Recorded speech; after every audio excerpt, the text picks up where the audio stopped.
There are some writers that become famous for just one manga series, despite having written more. Mangakas like Oda Ichiro for One Piece, or Kentaro Miura for Berserk. But there is one mangaka I'd like to focus on today, and he goes by the name of One.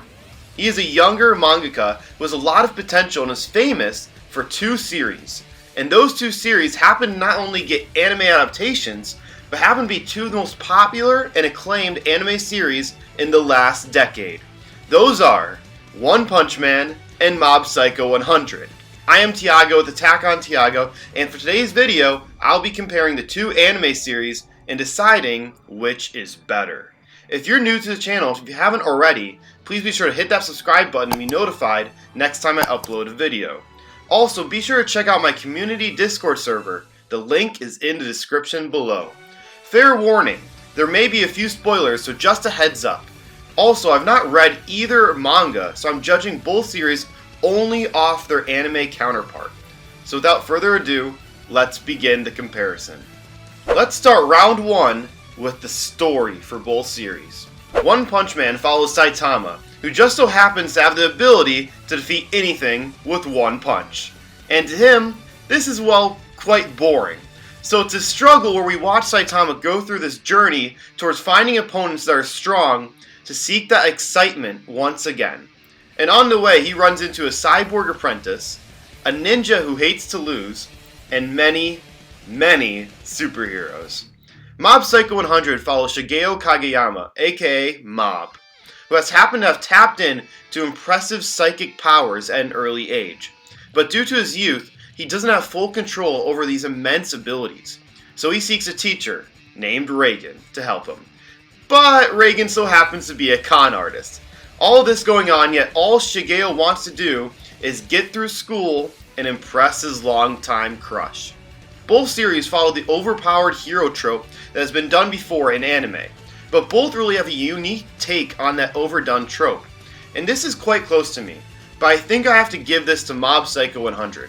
The story to me is more consistent and focused on the original premise, whereas in One Punch Man, the story sometimes doesn't even follow Saitama, but instead uses him as a side character, like almost the whole duration of Season 2 followed a completely different character.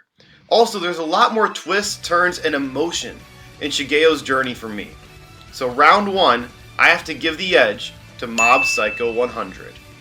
Next, in round two, we will cover the comedy aspect for both series, since both series are regarded as good comedy series overall as well. In One Punch Man, most of the comedy is drawing off of Saitama, as many of the villains throughout the series seem to get more and more powered up and cocky as they are going to defeat this little bald man, only for him to defeat them in one punch.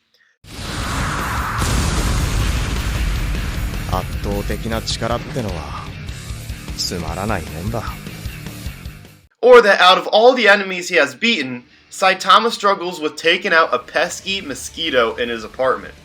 And then there is King. King is a side character in One Punch Man who is regarded as one of the strongest characters in the entire series by the public eye. But in reality, he is a coward trembling with fear. And the anime does a great job of bringing humor into his character and moments. Now with Mob Psycho 100, easily their funniest character is Arataka Reagan, the con artist training Shigeo. From his many over-the-top antics to his so-called fight scenes, Reagan is comedy gold in almost every scene.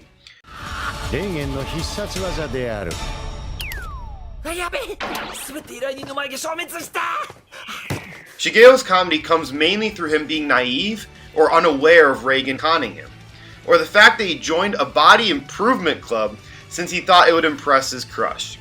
Overall, both series are definitely funny in my opinion, but I think one did an overall better job with the comedy in One Punch Man.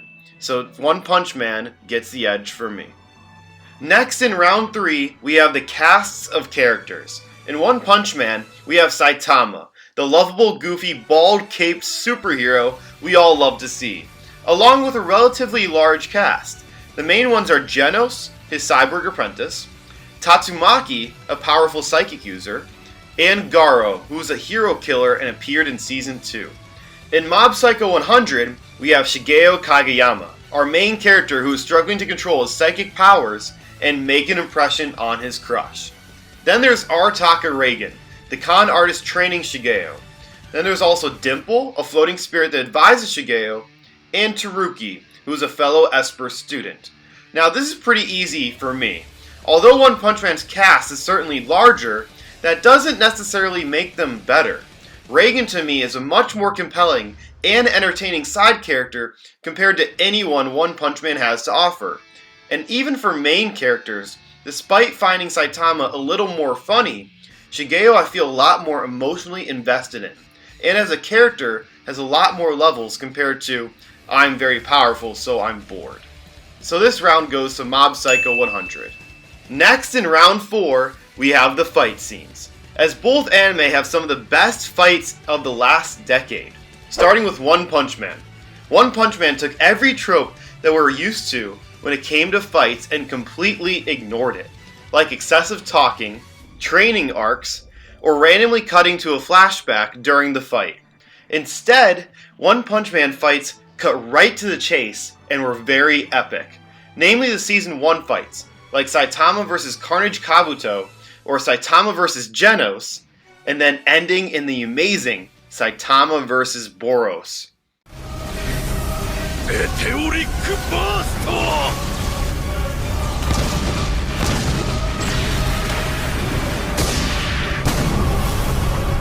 In Season 2, the fights weren't as good, but Garo vs. the A-Class heroes was still solid. Now with Mob Psycho 100, there are some gorgeous, crazy fights, where sometimes you don't even understand what the hell is even going on, but you think, damn, that's fucking cool. So noticeable fights were Shigeo vs. Scar, Shigeo vs. Mogami, or my personal favorite, Shimazaki vs. the Claw members.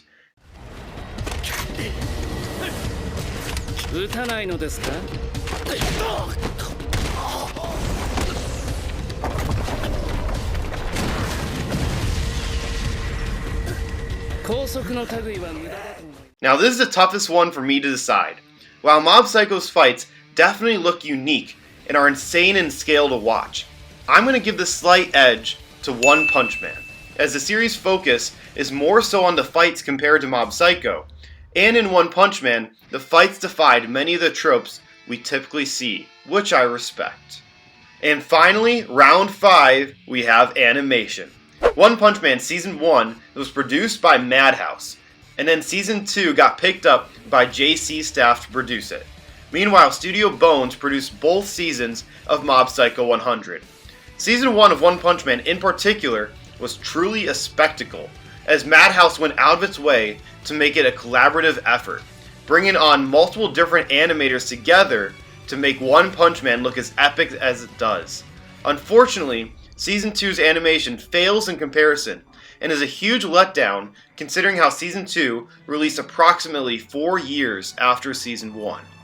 But is Season 1's impressive group project enough to beat Mob Psycho 100's animation?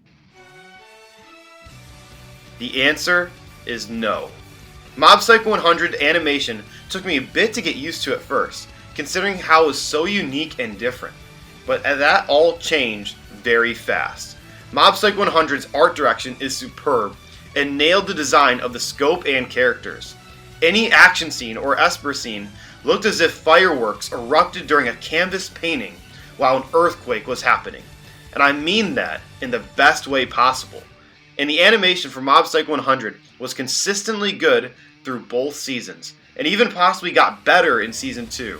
This round, and the victory, goes to Mob Psycho 100. Well everyone, that is it for the video. I hope you enjoyed this comparison, and I'd love to know where you guys stand on both series. So please let me know in the comments down below. And as always, if you enjoyed the video, please leave a like and subscribe to the channel. It really means a lot. I am Tiago with Attack on Tiago, and I hope you all have a nice day.